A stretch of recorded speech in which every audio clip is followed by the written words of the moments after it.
The Kingdom Hearts series is a series that I hold near and dear to my heart, ranging from its charming yet complicated story, the colourful and brilliant range of characters, and its fun and addictive gameplay, and also its great challenge factor as well. So considering the series just turned 20 years old this year, I thought it'd be ideal for me to count down my top 5 favourite games from this series. The only rules apply being my opinion, and any game that has multiple versions like Final Mix or HD or Remind, it'll be bundled into the same spot as that certain game. Anyways, without further ado, let us begin!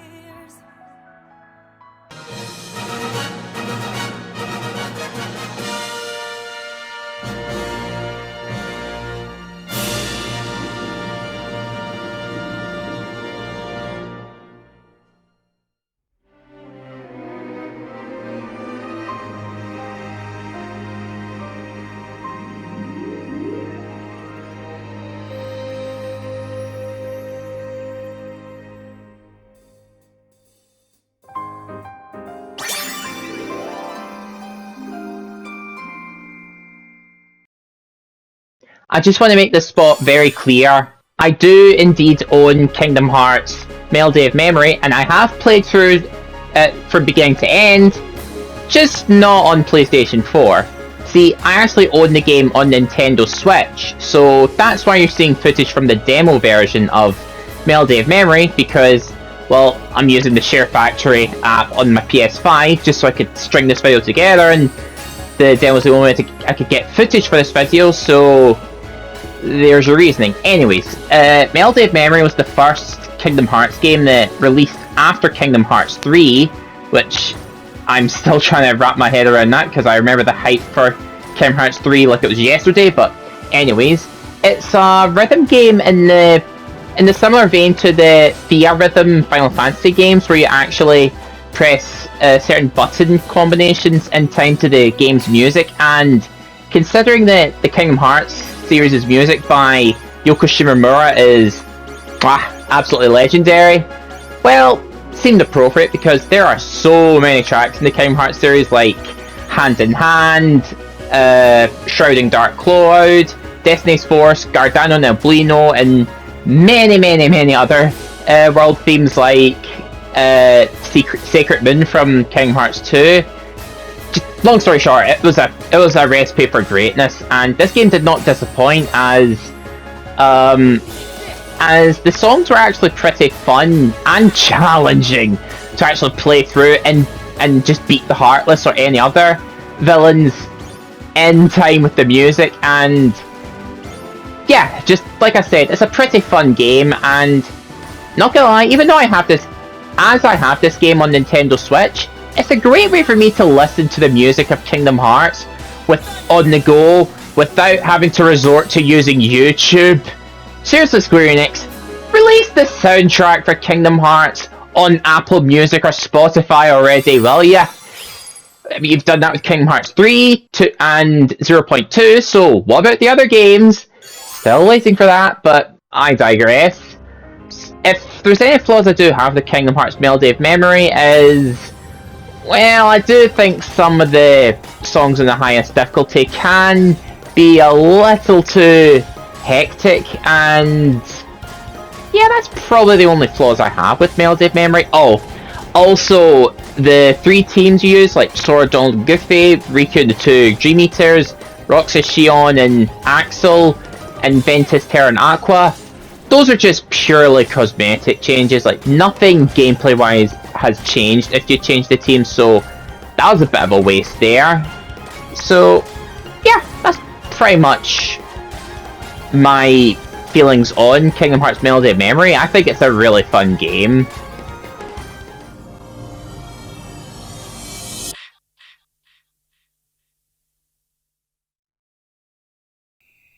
The game that is a prequel to the original Kingdom Hearts, and unlike 2 movie prequels that we all know, this prequel is actually pretty good and actually enhances my enjoyment for the story for the original Kingdom Hearts, despite some questionable decisions made by some characters. The game story centers around 3 Keyblade wielders by the name of Terra, Ventus, and Aqua, and you pretty much play as all 3 of them through different stories. Like, Aqua specialises more with magic, Terra is more about strength, while Ventus is pretty much the aerial type and kind of the mixture between the 2.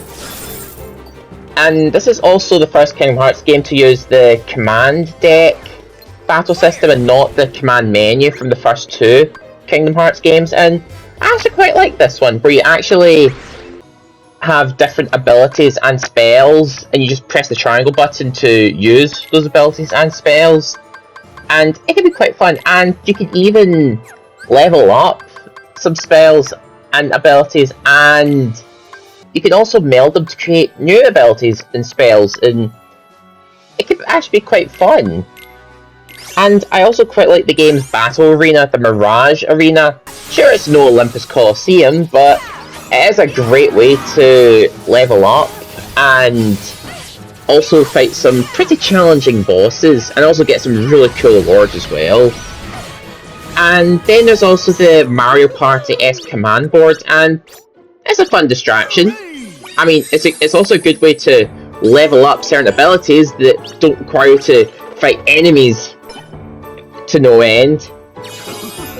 If there is one downside to Kingdom Hearts Birth by Sleep is some of their areas can be a little bland, and sometimes the characters move quite slowly, but considering this was on the PSP, I can kind of let that slide. But 2 other things I'm not a fan of with Birth by Sleep is I'm not a fan of how each character's story is pretty much separated into different save files.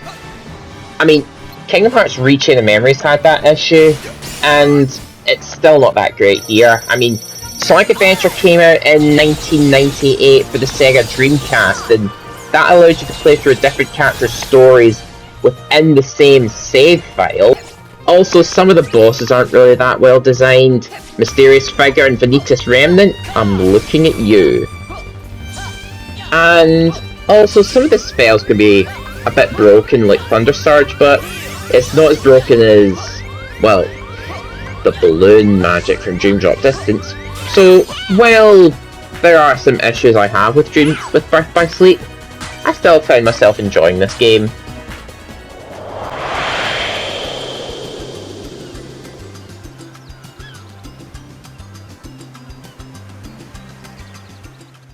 The very game that started it all over 20 years ago, and who knew that this weird combination of Disney and Final Fantasy actually worked out really well and spawned a franchise that 20 years on is still going strong.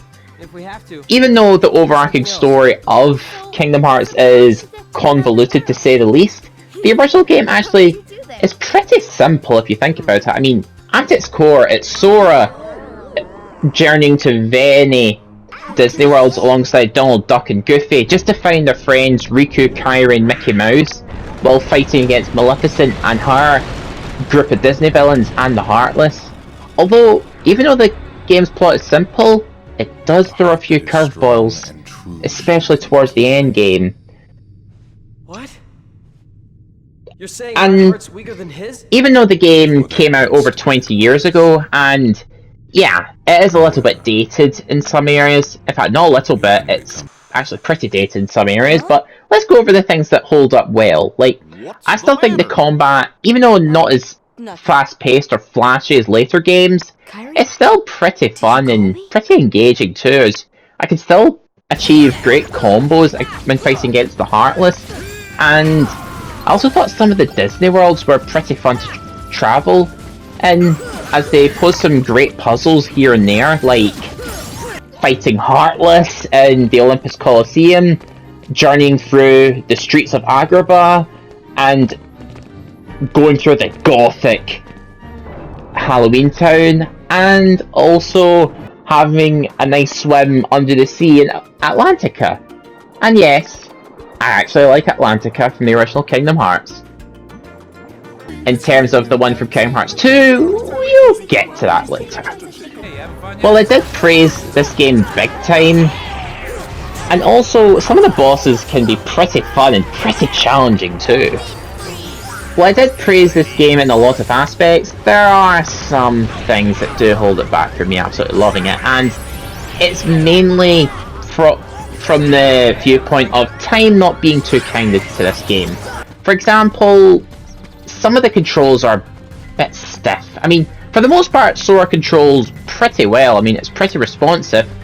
It's mainly due to the platforming, especially in worlds like Deep Jungle and Hollow Bastion, where because the platforming can be because Sora's jump can be quite stiff, meaning it's hard to control Sora when he's in mid-air, 9 times out of 10 you'll miss platforms as you jump on them, especially in Deep Jungle. Like, come on, I just want to jump on these darn hippos.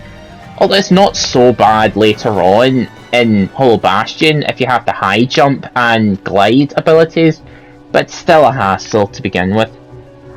And there were some pretty annoying worlds. I mean, I already referred to Deep Jungle.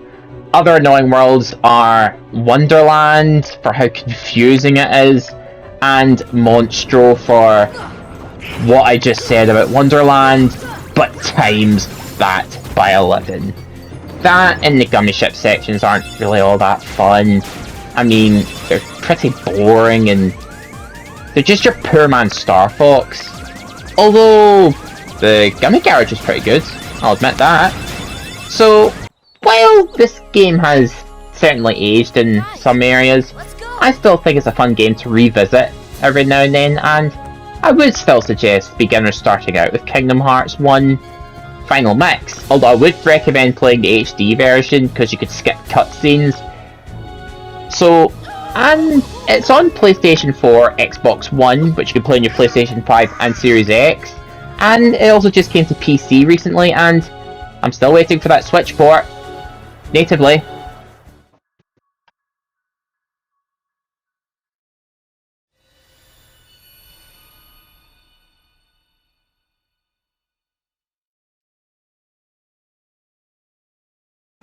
The conclusion to the whole Xehanort saga of the Kingdom Hearts series, and there is plenty to be said about this game.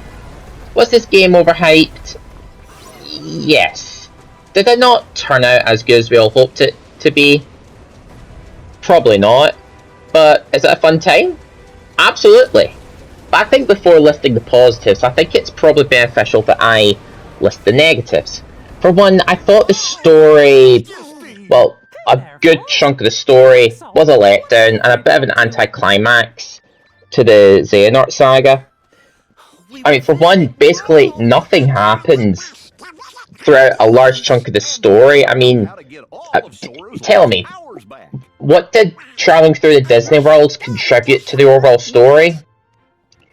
Not a whole lot. And I wasn't a fan of certain details in the game's ending. I won't spoil what they are, but I don't know, it's just... And it doesn't help by the fact that the cutscene scripting is merely okay, as there's way too many pauses in the dialogue, and it just doesn't flow that naturally. And there's also the fact that the voice acting, with the exception of a few like Haley Joel Osment as Sora and Rutger Hauer and Christopher Lloyd as Master Xehanort, the voice acting is subpar at best. It's quite jarring considering how far we've actually come with gaming. Hunter, you can't even keep track of your running shoes.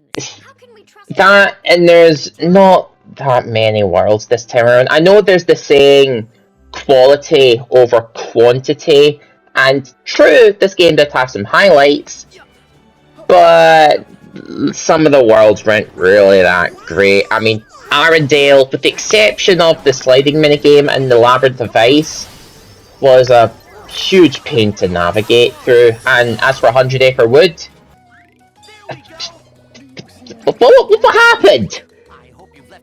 And the Keyblade Graveyard was an anticlimax of a final world, if you ask me. I mean, sure, it delivered on the bosses, and there were some really cool moments here and there involving the characters, but in terms of an actual world to travel through, End of the World in The World That Never Was, this ain't.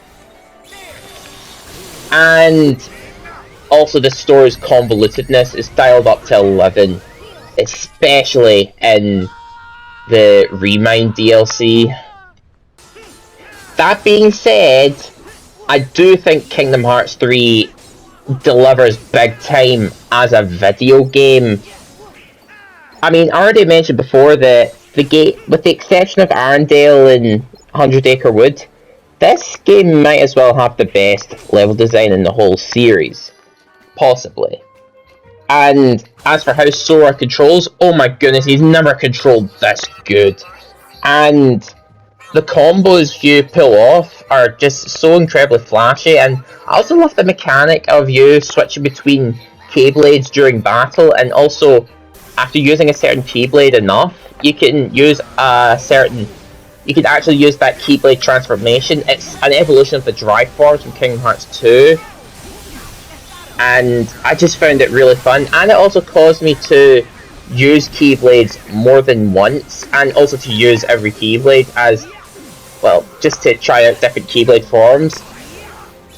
I also really like some of the game's side activities, like cooking foods with Remy from Ratatouille, where that will give you definite stat boosts during boss fights, and also while Arendelle was pretty bad, all things considered, it does have a pretty fun sliding minigame, which very much reminds me of Ice Cat from Sonic Adventure. Also with the Remind DLC, well, yeah, it doesn't entirely deliver with the story, as it just made things even more complicated. It does deliver on the gameplay front, as you can actually play as different characters during the boss battles against the Organization 13, and also there's one point where you play as all the other characters at once to fight off the different incarnations of Xehanort, and it's really fun, and I really wish this was what the finale of the game should have been. And you also get to explore Scala ad Kylum, thank goodness. And I also had a lot of fun using the data sharing feature, and it's pretty much the bit of the Remind DLC I sank the most hours into. And also, I had a lot of fun using the different attraction flows during battles. I mean, I've seen some fans mix them, but I mean, if you don't want to use them, just turn them off in the ability section. And also, for the game being too easy, we'll play the game in critical mode, and it actually makes you think more strategically. Kingdom Hearts 3 is a mixed bag, but it delivered on the gameplay front, but was an anticlimax for the story. Here's hoping for Kingdom Hearts 4.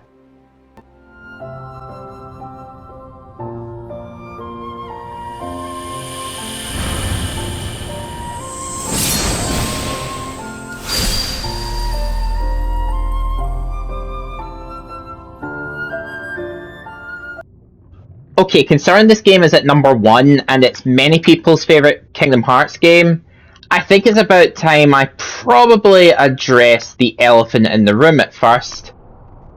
Atlantica is terrible. I mean, if you thought Kingdom Hearts 1's Atlantica was bad, well, Kingdom Hearts 2's Atlantica is just so much worse. I mean, there's no story relevance to the overall plot whatsoever in Atlantica. There's no enemies to fight, there's no bosses to fight, there's no gameplay. I mean, it's just a rhythm-based world that has you press buttons at random times to very, very, very bad nursery rhyme-esque Disney songs. In fact, at the very least, it gave me one actual negative to talk about Kingdom Hearts 2.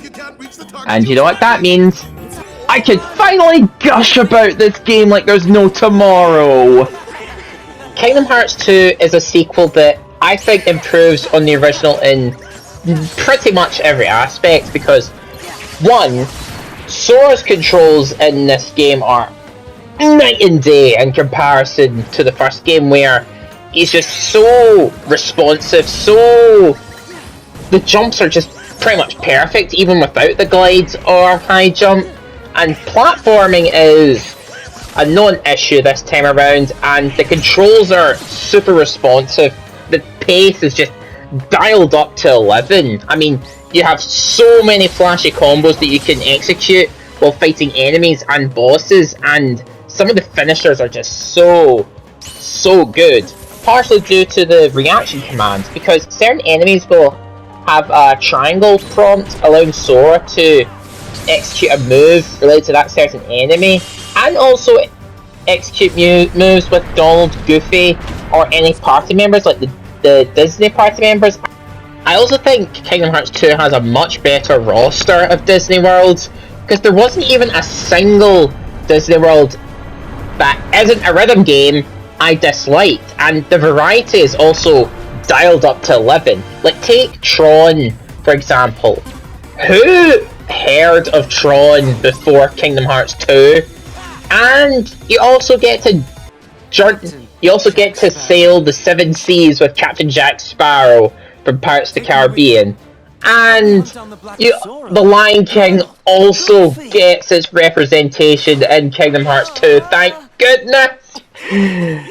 But there are so many other good things to talk about with Kingdom Hearts 2. For example, this game's story is actually really good. I mean, it's not over-convoluted, like, it doesn't overcomplicate things too much, but there's enough motivation for Sora to do the things he's doing, and the Organization 13 are a legitimate threat, and it also has some epic, and I do repeat, epic story moments. Like, for example, in Hollow Bastion, when you fight against the 1,000 Heartless, for PlayStation 2 standards, that's really impressive.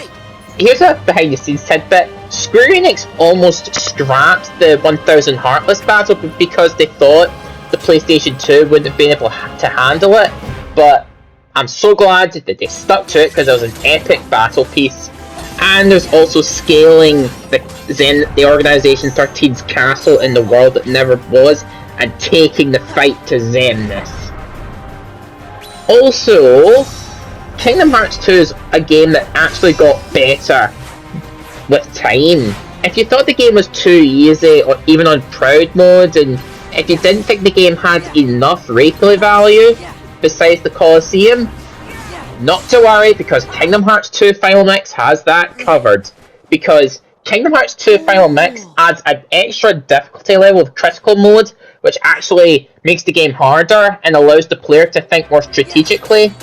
And there's also the added puzzle pieces that you pick up in the worlds to make the worlds more worth exploring this time around. And there's also the secret area in Radiant Garden called the Cavern of Remembrance, and here you fight hard, and I do repeat, hard enemies, and also the Organization 13 members, but harder versions. And there's also arguably the hardest secret boss in the whole series, the Lingering Will. To this day, and even at level 99, I still haven't beat the Lingering Will. One day I will. I could go on all day gushing about Kingdom Hearts 2, but I think it's about time to wrap this list up.